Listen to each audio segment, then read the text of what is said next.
कहानी की शुरुआत होती है जंगल को दिखाते हुए, जहाँ कुछ लोग पेड़ों को काट रहे होते हैं। ये इस वक्त जंगल के साउथ हिस्से को साफ कर रहे हैं। दिन भर सब कुछ नॉर्मल रहता है, लेकिन शाम ढलते ही इनका एक साथी अचानक से गायब हो जाता है। सुपरवाइजर इनके हेड से राब्ता करने की कोशिश करता है, लेकिन आगे से कोई जवाब नहीं आता। इसीलिए वो अकेला ही जंगल में चला जाता है, जो कि उसकी सबसे बड़ी गलती, क्योंकि कुछ देर बाद यहाँ पर एक खतरनाक क्रिएचर आता है और उस पर अटैक करके उससे यही मौत की नींद सुला देता है। इसके बाद सीन शिफ्ट होता है इस जंगल से कुछ दूर एक जगह पर, जहाँ हमें इस टाउन के शेरिफ पॉल को दिखाया जाता है, जो ही कहानी का मेन कैरेक्टर है। वो इस वक्त एक पार्क में अकेला बैठा था, देखने पर काफी मायूस और उदास लगता। फिर हम घोड़ों के मालिक एक आदमी को देखते हैं, जिसके पास 13 घोड़े थे, लेकिन इस वक्त वहाँ सिर्फ 12 थे। एक घोड़ा गायब था। अपने उस एक घोड़े को ढूंढने के लिए वो आदमी पॉल और उसके साथी, जो भी डिटेक्टिव था, उसकी मदद लेता है। पॉल के इस साथी का नाम डॉनी होता है। इन्वेस्टिगेशन के दौरान ये दोनों अंदाजा लगाते हैं कि शायद घोड़ा गेट खुला हुआ देखकर भाग निकल गया होगा, इसीलिए वो इस केस को हल्के में लेते हुए यहाँ से निकल जाते हैं। पॉल यहाँ से सीधा अपने बेटे के पास जाता है। पॉल की वाइफ किसी वजह से उससे अलग अपनी मॉम के घर रहा करती है। यहाँ पॉल अपने बेटे को अपने घर ले जाता है और रात का खाना बनाने लगता है। इसी बीच उसका बेटा पॉल से बड़ी मासूमियत से पूछता है कि पापा, मम्मी आपके साथ कब रहेंगी? इस पर पॉल बड़ी उदासी से कहता है कि अभी हम दोनों को ही वक्त लगेगा। अभी दोनों बातचीत कर ही रहे होते हैं कि इतने में पॉल को घर में किसी के होने की आहट महसूस होती है। पॉल जब चेक करने जाता है तो वहाँ कोई भी नहीं होता। ये देखकर वो बेफिक्र होकर अपने बेटे को सुला देता है और खुद भी सोने चला जाता है। अगली सुबह जब डॉनी पॉल के घर आता है तो उसने देखा कि बाहर किसी जानवर की पैरों के निशान बने हुए हैं। ये देखकर पॉल भी काफी कंफ्यूज हो जाता है। जब दोनों उन पैरों के निशानों का पीछा करते हैं तो वो निशान पूरे रोड पर बने हुए और सीधा जंगल की तरफ जाते हैं। ये दोनों जब जंगल में गए तो इन्हें वहाँ भी कुछ अजीबोगरीब निशान मिलते हैं। पॉल इस बारे में फॉरेस्ट डिपार्टमेंट से पूछता है, यानी जो जंगल की निगरानी करती। फॉरेस्ट डिपार्टमेंट के लोग उसे बताते हैं कि ना वो इस जानवर के बारे में कुछ जानते हैं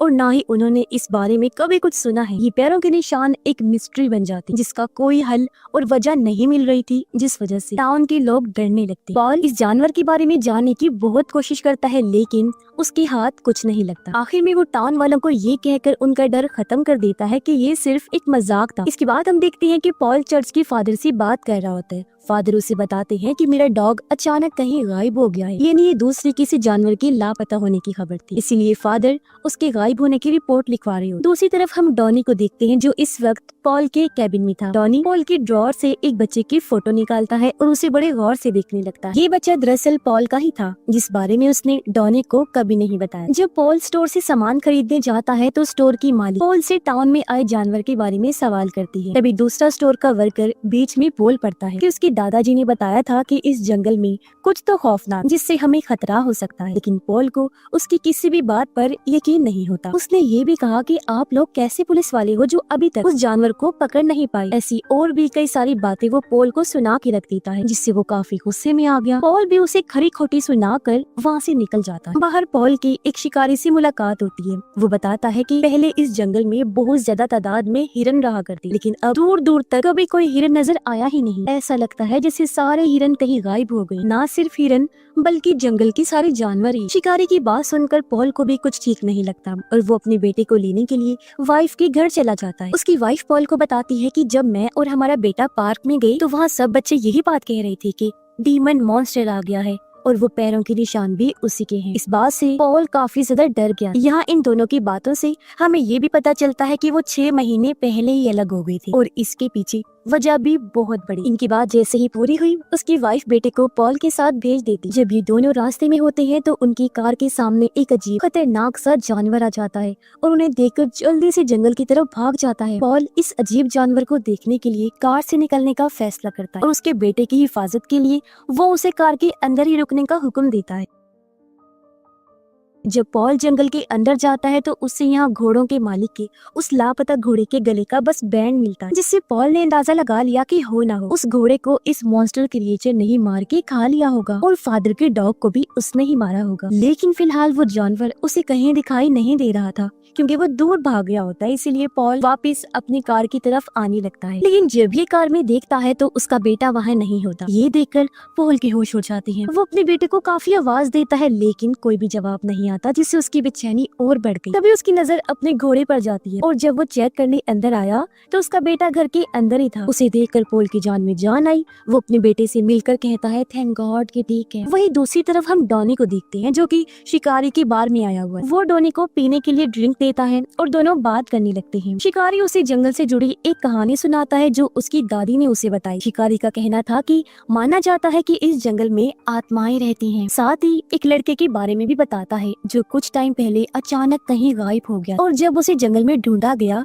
तो वो 30 फुट ऊपर पेड़ पर लटका हुआ मिला था, जिसकी हालत बहुत बुरी थी। जाहिर है ये काम किसी इंसान का तो हो नहीं सकता, इसलिए सबका मानना है कि जंगल में कोई डेमन मॉन्स्टर रहता है जो ही इंसानों और जानवर को आए दिन अपना शिकार बना लेता है। ये बातें डॉनी के दिल में डर पैदा कर देती है। जाहिर है वो भी यहीं के रहने वाले थी तो उसकी घबराहट बढ़ जाती है। अगले दिन पॉल और उसकी वाइफ अपने बेटे के स्कूल जाते हैं और उसकी प्रिंसिपल से मीटिंग करते हैं। प्रिंसिपल उसकी शिकायत करती है क्योंकि उसने गलत लफ्ज का इस्तेमाल किया था। साथ ही वो ये भी बताती है कि जब भी उनका बेटा अपने भाई का जिक्र करता है तो उसकी बातों से लगता है जैसे वो अभी भी जिंदा हो, जबकि उसका भाई कुछ वक्त पहले ही मर गया था। वही भाई जिसकी तस्वीर डॉनी को पॉल के ड्रॉर से मिली। इस बात को लेकर पॉल की वाइफ और प्रिंसिपल के बीच बहस हो जाती है, जिसके बाद वो दोनों वहाँ से निकल जाते। पॉल जब एक रास्ते से गुजर रहा था तो उसे अपने बेटे की कब्र दिखाई देती, जिसे देखकर वो थोड़ा दुखी हो जाता है और फिर उसे दूसरी साइड डॉनी खड़ा हुआ दिखाई देता है जो पॉल को देखकर उसके पास आ जाता है। कुछ ही मिनट्स बाद उन्हें अजीब सी आवाज सुनाई देती है और जैसे ये दोनों आसमान की तरफ देखते हैं तो उन्हें लाखों परिंदे उड़ते हुए दिखाई देती हैं। उन्हें देखकर ये दोनों काफी घबरा जाते हैं। पॉल डॉनी को बताता है कि शिकारी का कहना था कि जंगल की दुनिया खत्म हो गई है और ये देखकर तो जाहिर भी हो रहा है। इसका मतलब ये है कि वो सारे परिंदे भी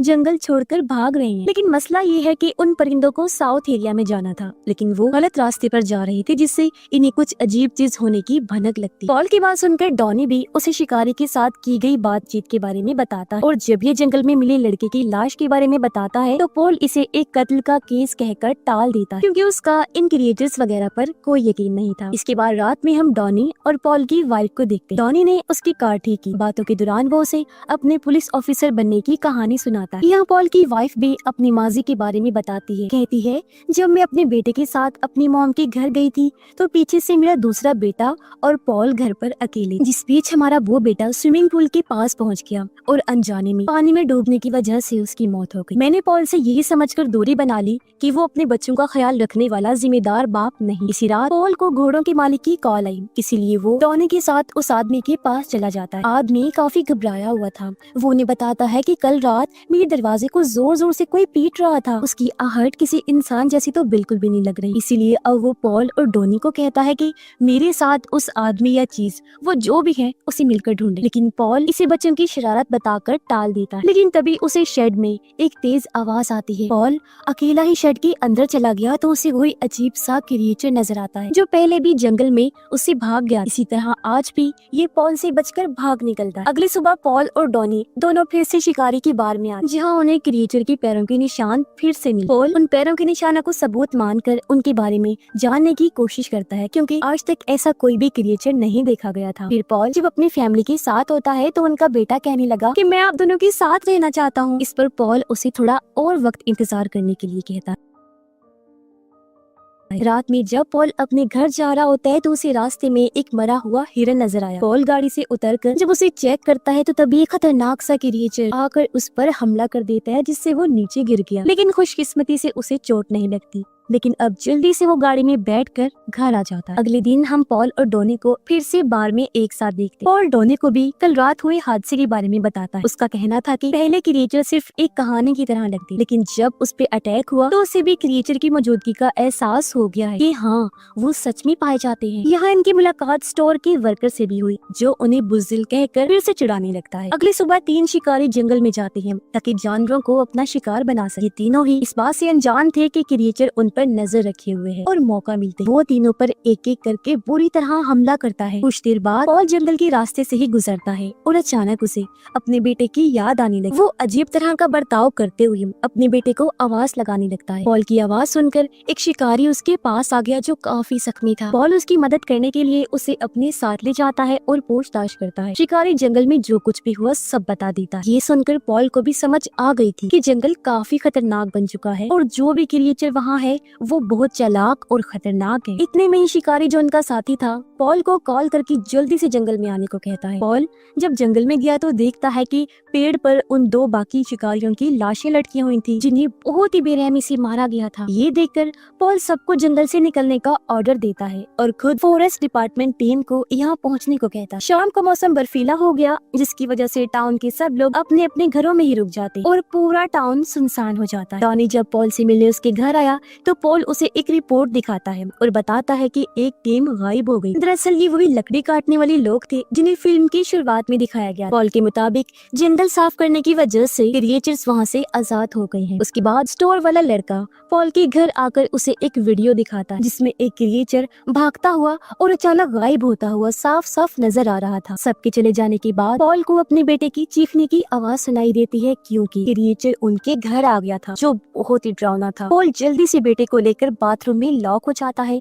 और डॉनी को मदद के लिए बुलाता। जल्दी वो भी यहाँ पहुँच गया। डॉनी क्रिएचर को पकड़ने की बहुत कोशिश करता है लेकिन कोई फायदा नहीं होता। अब क्योंकि टाउन के लोगों की जानों को भी खतरा था इसलिए पॉल और डॉनी टाउन के सभी लोगों को महफूज रखने के लिए उन्हें चर्च में ले जाते। लेकिन बहुत सारे क्रिएचर्स चर्च के बाहर भी आ चुके थे और बुरी तरह धाड़ने लगते हैं। पॉल सबको बेसमेंट में भेज देता है और खुद डॉनी के साथ मिलकर क्रिएचर्स का सामना करने जाता है। इस बीच एक क्रिएचर डॉनी को जख्मी कर देता है लेकिन उसने भी क्रिएचर के कंधे पर गोली मारकर उसे जख्मी कर दिया था। लेकिन इससे पहले वो क्रिएचर डॉनी की जान लेता तभी यहाँ पॉल आकर उसे शूट करके मार देता है। कुछ देर बाद सब लोग बेसमेंट से बाहर निकल आते हैं। वो बहुत खुश थे क्योंकि उन्हें लग रहा था कि खतरा टल चुका है। लेकिन तभी डॉनी और पॉल बड़ी खतरे और चौंका देने वाली चीज नोटिस करते हैं कि क्रिएचर के जख्म अपने आप ही ठीक हो रहे हैं जिससे जाहिर है वो दोबारा ठीक होकर एक बार फिर जिंदा हो जाएगा। जिससे इतनी तो समझ लग गई कि ये कोई आम क्रिएचर नहीं बल्कि कोई डीमन क्रिएचर ही है जिसके अंदर कोई भयानक शैतानी आत्मा है और इस जैसे न जाने कितने क्रिएचर्स हैं। खौफ ना सिर्फ इधर था बल्कि बाहर भी आ चुका था क्योंकि वो सारे खौफनाक क्रिएचर्स